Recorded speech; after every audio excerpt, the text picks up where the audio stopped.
لقد كان لكم في رسول الله أسوة حسنة إلى آخر الآية। আজকে সেমিনারে উপস্থিত মান্যবর সভাপতি, বিজ্ঞ বিচারক মণ্ডলী ও সুদক্ষ পরিচালক এবং আমার সামনে উপবিষ্ট বাংলার বিভিন্ন প্রান্ত থেকে আগত ছাত্র ভাইয়েরা, সকলকে জানাই আমাদের আন্তরিক শুভেচ্ছা ও অভিনন্দন ও মোবারকবাদ। আপনারা অবগত আছেন যে ঐতিহ্যবাহী দারুল কোরআন আবাইয়া মাদ্রাসার ছাত্র কাফেলা কর্তৃক আয়োজিত মাসিক শিক্ষা সেমিনারের আজকের বিষয়বস্তু হচ্ছে সিরাতুন নবী সাল্লাল্লাহু আলাইহি ওয়াসাল্লাম। সিরাতুন নবী অর্থাৎ সিরাতে মুস্তাফা বা সিরাতে মুহাম্মদ। সিরাত অর্থাৎ জীবন কাহিনী, জীবন কথা। সিরাতে মুস্তাফা অর্থাৎ যার নাম মুহাম্মদ সাল্লাল্লাহু আলাইহি ওয়াসাল্লাম, যিনি জন্মগ্রহণ করেছিলেন 570 খ্রিস্টাব্দে 12 রবিউল আউয়াল। যিনি জন্ম থেকে জন্মের পরে তিনি মাতাহারা। মুহাম্মদ সাল্লাল্লাহু আলাইহি ওয়াসাল্লামের দুটি দিক রয়েছে, একটি দিক হচ্ছে সূরত, আরেকটি দিক হচ্ছে সূরত। সূরত কোনো মানুষ চাইলেই তা ধারণ করতে পারে না। সিরাত যা প্রশংসনীয়, সূরত যা প্রশংসনীয়, কিন্তু সিরাত যা আমাদের জন্য অনুকরণীয়। কোন মানুষ চাইলেই তার সূরত ধারণ করতে পারে না। তিনি ছিলেন সুঠাম দেহের মধ্যম আকৃতির একজন মানুষ।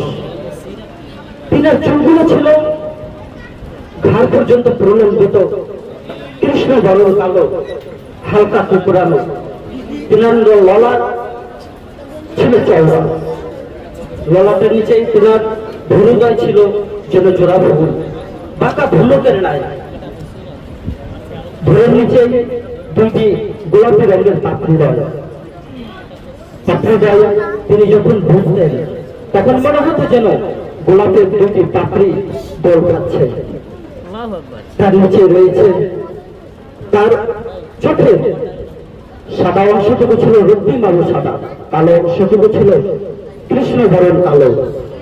তার নাক ছিল সরু লম্বা, নাকের ছিদ্র ছিল ছোট ছোট।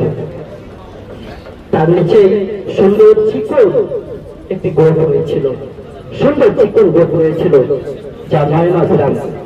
তার নিচে দুটি ঠোঁট রয়েছিল, ঠোঁটের মৃদু হাসিতে গোটা পৃথিবী পাগল হয়ে যেত। তিনি যখন মৃদু হাসতেন তখন মনে হতো যেন গোটা পৃথিবীতে বিজলি চমকিয়েছে।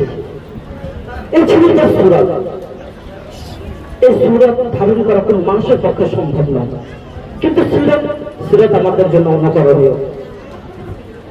বর্তমান 21শ শতাব্দীতে এসে বর্তমান বিশ্বের যে প্রেক্ষাপট, বিশ্বের যে অবস্থা, জাহিলি যুগেও তা হার মানতে বাধ্য করেছে।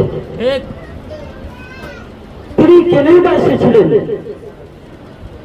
তিনি কি কারণে বা তাকে প্রেরণ করা হয়েছিল, যেমনটি পবিত্র কালামুল্লাহ শরীফে আল্লাহ তাআলা বলছেন, فَبِمَا رَحْمَةٍ مِّنَ اللَّهِ لِنتَ لَهُمْ وَلَوْ كُنتَ فَظًّا غَلِيظَ الْقَلْبِ لَانفَضُّوا مِنْ حَوْلِكَ فَاعْفُ عَنْهُمْ وَاسْتَغْفِرْ لَهُمْ وَشَاوِرْهُمْ فِي الْأَمْرِ فَإِذَا عَزَمْتَ فَتَوَكَّلْ عَلَى اللَّهِ إِنَّ اللَّهَ يُحِبُّ الْمُتَوَكِّلِينَ।